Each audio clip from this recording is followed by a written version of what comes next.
Halo Rep, piye kabare? Tetap tenang, tetap santuy, enjoy.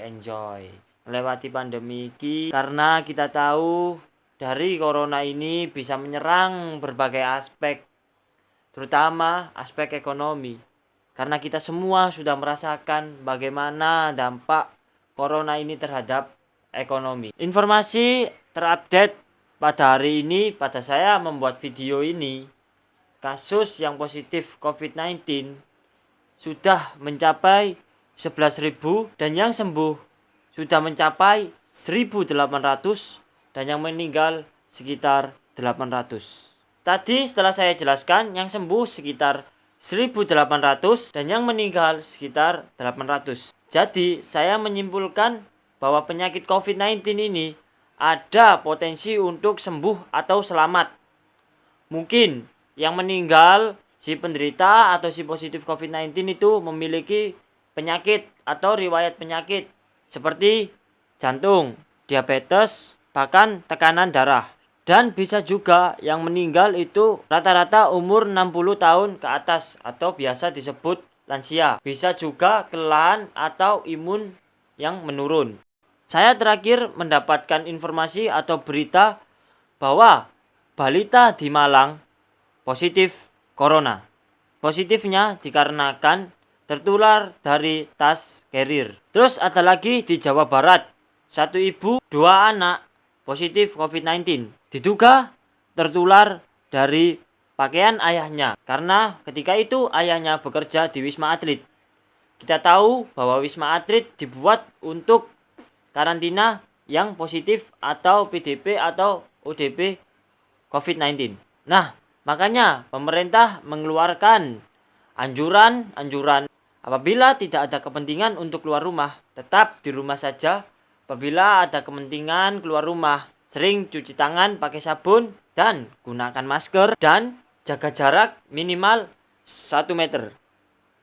Sebenarnya pemerintah ini berupaya untuk menenangkan masyarakat. Tapi justru masyarakat Indonesia mencari celah untuk menyalahkan pemerintah. Tetap tenang, santuy. Aku yakin kepada pemerintah bahwa pemerintah bisa mengendalikan atau bisa melewati pandemi ini. Saya ingatkan lagi dan perlu digarisbawahi bahwa COVID-19 ini bisa disembuhkan dan bisa diselamatkan. Belum tentu yang terkena COVID itu meninggal. Narasi-narasi media jarang mengangkat tentang COVID-19 ini bisa selamat. Justru narasi-narasi media sekarang memberitakan seolah-olah COVID-19 ini menakutkan, berbahaya. Dari narasi-narasi media itu sehingga membentuk persepsi masyarakat. Sehingga persepsi masyarakat terhadap COVID-19 ini menakutkan. Padahal tidak. Kenapa gitu? Stigma orang-orang tentang COVID ini kok negatif semua. Sehingga banyak pasien yang positif COVID-19 ini tidak jujur terhadap tenaga medis. Padahal tenaga medis ini garda belakang.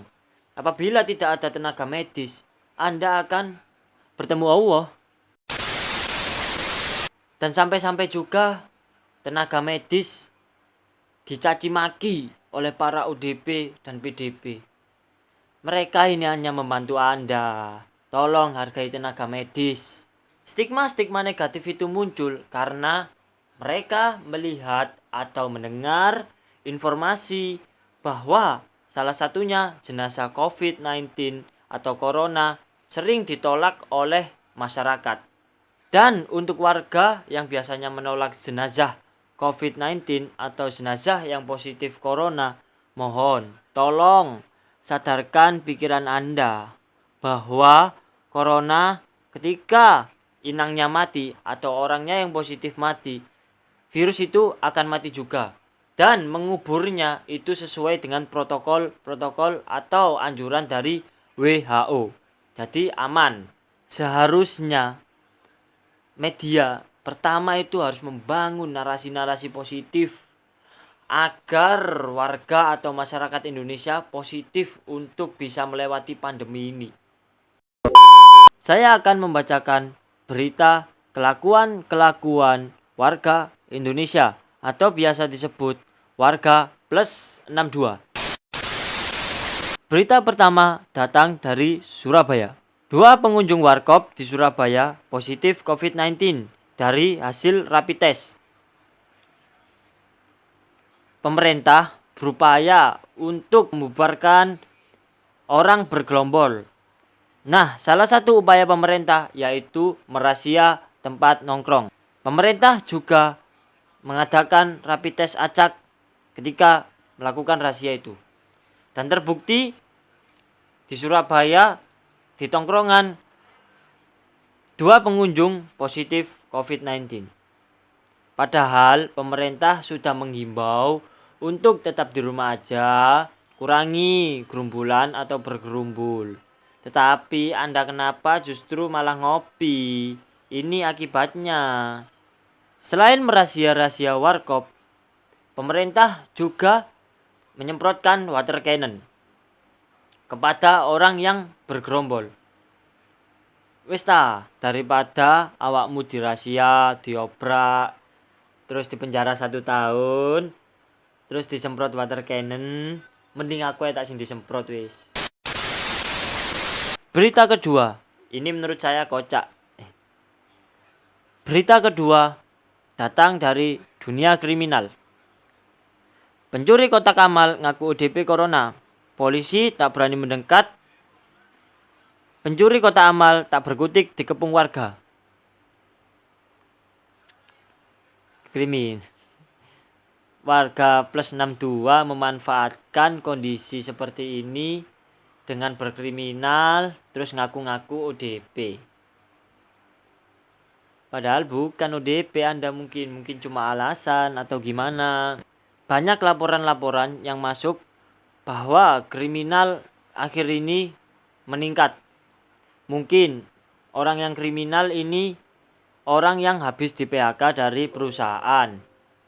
Mereka bingung cari makan bagaimana, mau makan apa, nggak ada pemasukan, nggak ada dana. Akhirnya pikirannya buntu, dia melakukan kriminal. Jambret, begal, terus mencuri. Buat Anda yang tidak ada pemasukan, tidak bisa makan, dan butuh makan, saya tidak menyarankan untuk berbuat kriminal. Itu karena bisa merugikan orang dan bisa merugikan Anda sendiri. Bila tidak punya pemasukan dan ingin makan, minta pemerintah. Ini saya buka IG, terus nemu video bentuk visual dari virus COVID-19 ini.